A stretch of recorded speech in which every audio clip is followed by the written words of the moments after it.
On this episode of Forensic Files, an on-the-rise successful woman was kidnapped and brutally beaten to death by what appears to be her stalker ex-boyfriend after a small argument that arose between the two.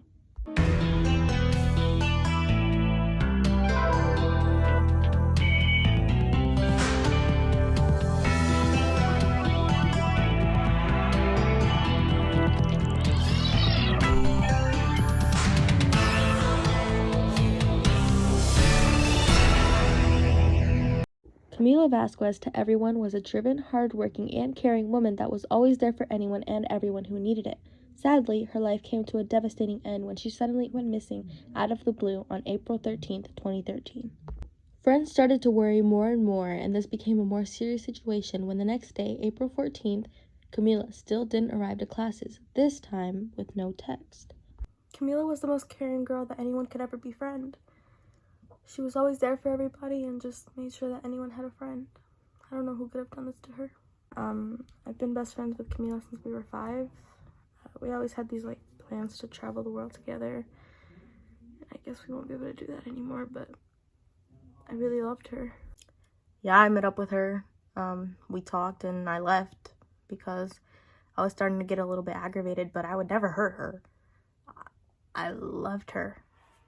So after hearing all of these good things about Camila, who could ever hurt her?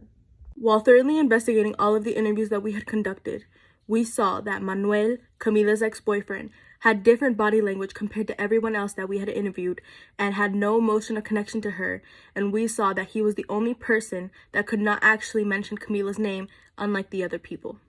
To fully understand the entirety of this case, we decided to go ahead and investigate all around Camila's house to see if we could find any clues to how her death could have occurred.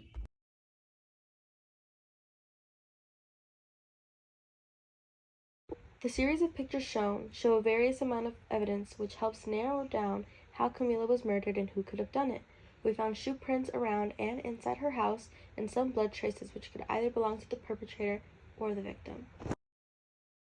After searching the house, we were able to collect different forms of evidence which helped narrow down Camila's killer. We used a specific method called adhesive lifting, which helped us lift up that shoe print that we found inside and outside of Camila's house. Adhesive lifting helps us lift up shoe prints from delicate, smooth surfaces, like Camila's hardwood floors. Apart from the shoe prints that we found, we were also able to collect blood samples, which could help differentiate between Camila and the perpetrator's blood. We were able to collect this blood by using a cotton swab to swab up the blood, and we put it into a tube that we have to be able to bring back to the lab to let air dry and to let completely dry so we can be able to investigate it completely. After conducting fingerprint analysis, we were able to identify that the fingerprints we had in the lab matched back to Camila's ex, Manuel's fingerprints. He had previously gotten into some disruptions with the law, which made it easy for us to trace back that these were his fingerprints. Now having this newfound evidence, it was easy for us to have and identify that this was a more accurate suspect. Now all that is left is to go and search his house to see if we can find any more incriminating evidence which could help see if he is Camila's killer. After obtaining a warrant, we were able to go to Manuel's house, and we found copious amounts of evidence which helped to tell us that Manuel was the murderer. What we stumbled across when we went to Manuel's house was a dirty rag contaminated completely with blood, a bottle of alcohol next to his bed with blood on it, small drops of blood on his bathroom floor, blood behind the sink, and a bloody phone, which was Camila's phone.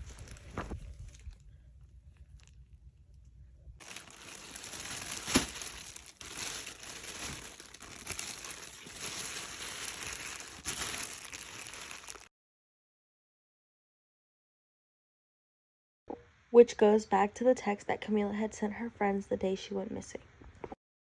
We were able to detect these fingerprints by using a method called dusting.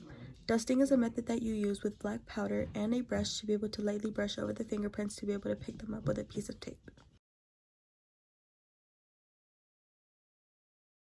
After obtaining all of this evidence, we were able to finally pinpoint Camila Vasquez's murderer, and that was Manuel, her ex-boyfriend. Camila Vasquez was now able to rest in peace and now had the justice that she had deserved, and her family is now at peace with that as well. Manuel was charged with murder, aggravated assault, and battery, and was sentenced to life in prison without parole.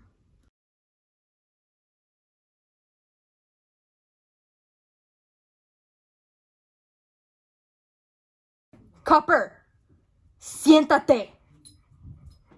Para de moverte. Siéntate, ahora.